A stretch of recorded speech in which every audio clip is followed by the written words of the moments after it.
अस्सलाम वालेकुम जी। इस ई कैट की आपको क्या समझ आई? क्या हुआ?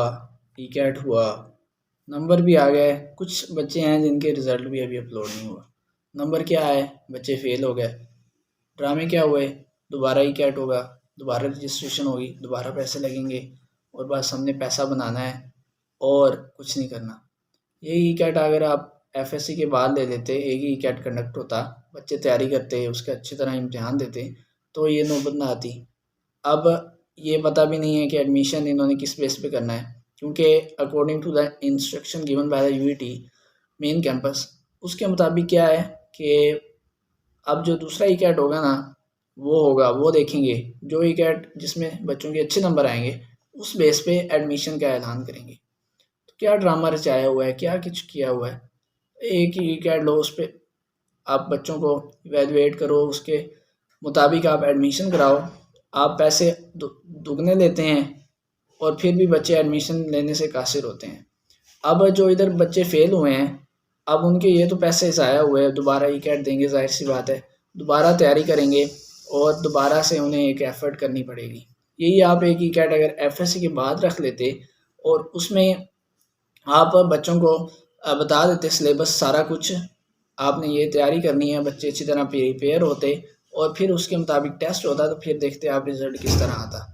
अब आधे से ज़्यादा बच्चे तो फेल हो गए, इस वजह से तो उन्होंने इस बेस पे एडमिशन नहीं किए, इस बेस पे उन्होंने अभी स्टैटिस्टिक्स भी ज़ाहिर नहीं किए। लेकिन स्टैटिस्टिक्स इस वजह से ज़ाहिर नहीं किए क्योंकि बच्चे बहुत ज़्यादा फेल हो गए हैं। एवरेज मार्क्स से 70 मार्क्स हैं, तो क्या है, पासिंग मार्क्स 133 हैं, तो ज़्यादा से ज़्यादा बच्चे 120 100 कुछ होंगे जो जिनके ज़्यादा मार्क्स आए हैं। तो ओवरऑल एवरेज तो आपकी 70 मार्क्स पे ही रह रही है। तो क्या बच्चे आगे अब करेंगे? तो इस वीडियो के ज़रिए क्या है कि आपने परेशान नहीं होना। आगे का सिनेरियो क्या है? आगे का सिनेरियो ये है कि आप दोबारा ई कैट दें, यकम अप्रैल से उसकी दोबारा से रजिस्ट्रेशन शुरू हो रही है। तमाम पिछला प्रोसीजर अब दोबारा होगा। उसकी रजिस्ट्रेशन की ज़ाहिर सी फ़ीस होगी कोई, वो आपको पे करना होगी, दोबारा टोकन लेना होगा और 13 से 17 मई के दरमियान दोबारा टेस्ट होगा ई कैट। दोबारा ऑनलाइन होगा, जिस तरह शायद ऑनलाइन ही होगा। फिर उसके मुताबिक आपके एडमिशन होगा। अगर वो ई कैट में अच्छे नंबर आए तो बच्चे का उस बेस पे एडमिशन होगा। वो मेरिट क्या होता है, क्या बनता है, उसी के मुताबिक डिसाइड होगा।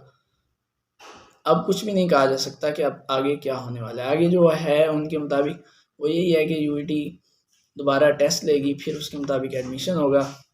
जो टेस्ट जो पहला ई कैट हुआ है और दूसरा ई कैट हुआ है, इन दोनों में डिफरेंस बताएगी कौन सा ई कैट अच्छा हुआ है, किन में बच्चों के ज़्यादा नंबर आए हैं, और उसके मुताबिक वो एडमिशन का ऐलान करेगी। अभी एडमिशन का ऐलान नहीं हुआ, ना ही उनके पोर्टल पे कोई ये चीज़ जारी की हुई है कि आप एडमिशन के लिए आप अप्लाई करें। तो इस वजह से आप रिलैक्स रहें, दोबारा ई कैट दें और उसमें अच्छे स्कोर करें ताकि आपका अच्छे यूनिवर्सिटी में आपका एडमिशन हो सके। तो बस क्या करें, निज़ाम ऐसा है, ऐसा सेट किया हुआ है कि एक इंसान तो बदल नहीं सकता, इसको सोचना पड़ेगा।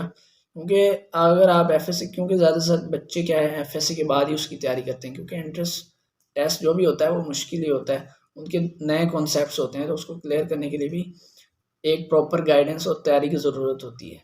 तो जब तक वो नहीं करेंगे तो बच्चे किस तरह तुक्के लगा के इस तरह आ जाएंगे, तो फिर उनका कोई फ़ायदा ही नहीं होगा। तो उनको गाइडेंस की ज़रूरत है।